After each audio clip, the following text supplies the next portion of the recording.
என் பதத்தால் எய்தல் எளிதென்ப யார் மாட்டும் பண்புடைமை என்னும் வழக்கு. எல்லார்கிட்டையுமே ரொம்ப எளிமையாக பழகிறவங்க கிட்ட பண்புடைமை என்ற நன்னெறி வந்து ஈஸியாக கிடைச்சிடும்னு சொல்கிறாங்க. ஸோ எக்ஸாம்பிளுக்கு காந்தியை எடுத்துக்குமே. காந்தி வந்து மகாத்மா காந்தி வந்து எல்லார்கிட்டையுமே ரொம்ப அன்பாக ரொம்ப எளிமையாக பழகுவாருன்னு நம்ம எல்லாருக்குமே தெரியும். ஸோ அப்படி இருக்கிறவங்கள்ட்ட பண்புடைமை என்ற நன்னெறி வந்து ரொம்ப ஈஸியாக கிடைச்சிடும்னு சொல்கிறாங்க. இந்த குறளில் வழக்குன்னு கொடுத்துருக்கிறது நன்னெறின்னு அர்த்தம்.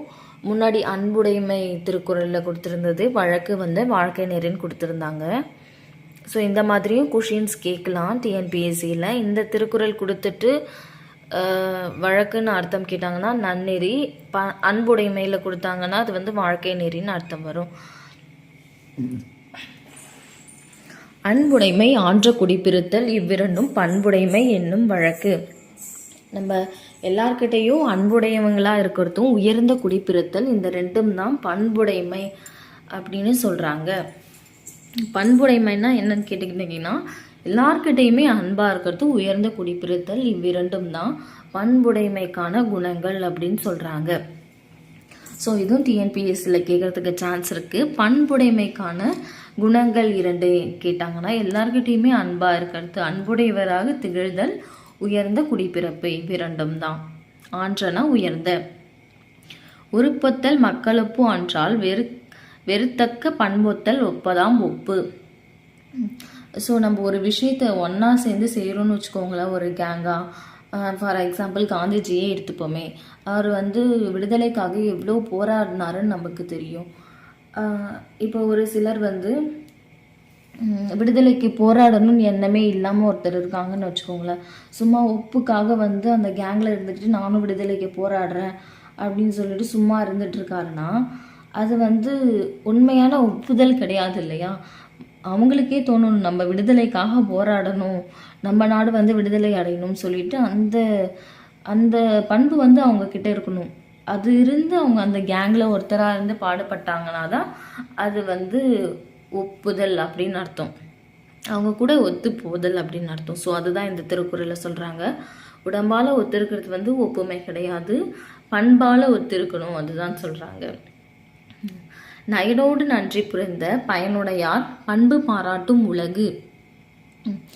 நேர்மையாகவும் அறத்தையும் கடைபிடிச்சு மற்றவங்களுக்கு உதவி செய்யணும், அத்தகைய பண்பு இருக்கிறவங்கள தான் இந்த உலகம் போற்றும் அப்படின்னு சொல்கிறாங்க. நம்ம எப்பயுமே நேர்மையாகவும் இருக்கணும், அறத்தையும் கடைபிடிச்சு மற்றவங்களுக்கு உதவி செய்யணும், அப்படிப்பட்ட பண்பு இருக்கிறவங்கள தான் இந்த உலகம் வந்து போற்றும். நயன்னா நேர்மை, நன்றினா உதவி. நகையுள்ளம் இன்னாது இகழ்ச்சி பகையுள்ளம் பண்புல பாடறிவார் மாட்டு. விளையாட்டுக்கு கூட ஒருத்தவங்களை நம்ம இகழ்ந்து பேசக்கூடாது. அவங்கள விளையாட்டுக்கு ஒருத்தவரை கிண்டல் பண்ணி பேசி சிரிச்சிட்டு இருக்கோம்னு வச்சுக்கோங்களேன், அது அவங்களுக்கு துன்பத்தை தான் தரும். அப்படி இல்லாமல் அவங்கள நமக்கு பிடிக்காதுன்னா, நம்ம பகைவராக இருந்தாலும் அவங்களை கிண்டல் பண்ணி சிரிக்காமல் இருக்கிறதே ஒரு நல்ல பண்பு தான். அப்படி இருக்கிறவங்கள்ட்ட தான் பண்புடைமை இருக்கும், அதுதான் வந்து பண்புடைமைன்னு சொல்கிறாங்க. ஸோ ஒருத்தவங்களை நமக்கு பிடிக்காதுன்னா அவங்கள போயிட்டு கிண்டல் பண்ணி பேசி சிரித்து அவங்களுக்கு துன்பத்தை தரக்கூடாது. பிடிக்காதவங்கன்னா இருந்தாலும் விலகி இருக்கிறதும் ஒரு பண்புடைமை, நல்ல குணம் தான் அப்படின்னு சொல்கிறாங்க. நகையுள்ளம்னா விளையாட்டாகவும், பாடறிவார்னா நெறியுடையார்.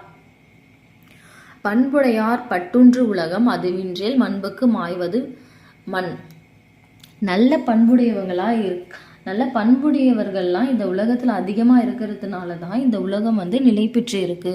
அப்படி இல்லைன்னா இந்த உலகம் வந்து மண்ணோட மண்ணாக புதைந்து விடும் அப்படின்னு சொல்கிறாங்க. மாய்வதுன்னா அழிவது.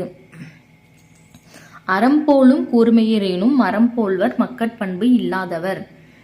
அறம்னா வந்து கத்தி, அருவாமனை இதெல்லாம் இருக்கு இல்லையா, அது வந்து தீட்டுனா வந்து ரொம்ப ஷார்ப்பாக ஆகும், அதுக்காக யூஸ் பண்ணுற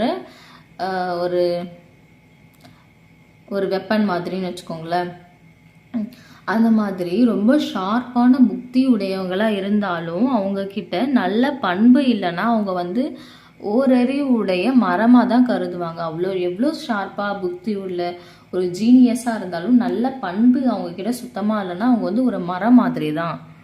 அறம்னா வாளை கூர்மையாக்கும் ஒரு கருவி. நண்பற்றார் ஆகி நயமில செய்வார்க்கும் பண்பற்றார் ஆதல் கடை. நண்பற்றார் ஆகி நயமில செய்வார்க்கும் பண்பற்றார் ஆதல் கடை. நமக்கு ஒருத்தவங்க வந்து பிடிக்காதவங்களா இருக்காங்கன்னு வச்சுக்கோங்களேன், அவங்கக்கிட்டையும் நமக்கு கெட்டது செய்கிறவங்க கிட்டையும் பண்புடையவராக இருக்கணும். நமக்கு பிடிக்காதவங்கள்ட்டையும் போயிட்டு நம்ம டிஸ்டர்ப் பண்ணிட்டு இருக்கக்கூடாது.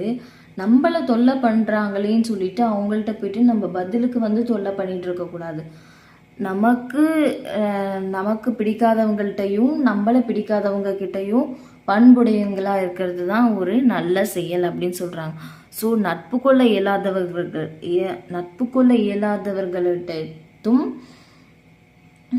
ஸோ ஃப்ரெண்ட்ஸாக இருக்க முடியாதவங்கள்ட்டையும் நமக்கு தொல்லை தரவங்கள்ட்டையும் நம்ம பண்புடையவங்களாக இருக்கிறது தான் வந்து ஒரு நல்ல செயல். நண்புனா நட்பு, நயம் இல்லைன்னா தீங்கு, இனிமை தீங்கு செய்கிறது, நயம் இல்லைன்னா நல்லது இல்லை, தீங்கு இனிமையற்ற செயல் செய்கிறது, கடைனா இழிவு. நகல்வல்லர் எல்லார்க்கு மாயிரின் ஞாலம் பகலும் பார்ப்பட்டன்றிருள். மற்றவங்க கூட பேசி சிரித்து சந்தோஷமாக இல்லாமல் ஒருத்தவங்க இருக்காங்கன்னு வச்சுக்கோங்களேன், அவங்களுக்கு இந்த பெரிய உலகம் எவ்வளவு வெளிச்சமானதாக அழகானதாக இருந்தாலும் அவங்களுக்கு வந்து அது ஒரு இருட்டான உலகமாக தான் தெரியும். ஏன்னா மற்றவங்க கிட்ட பேசி சிரித்து சந்தோஷமாக இருந்தால் தானே நம்மளுடைய லைஃப்பும் சந்தோஷமாக இருக்கும்.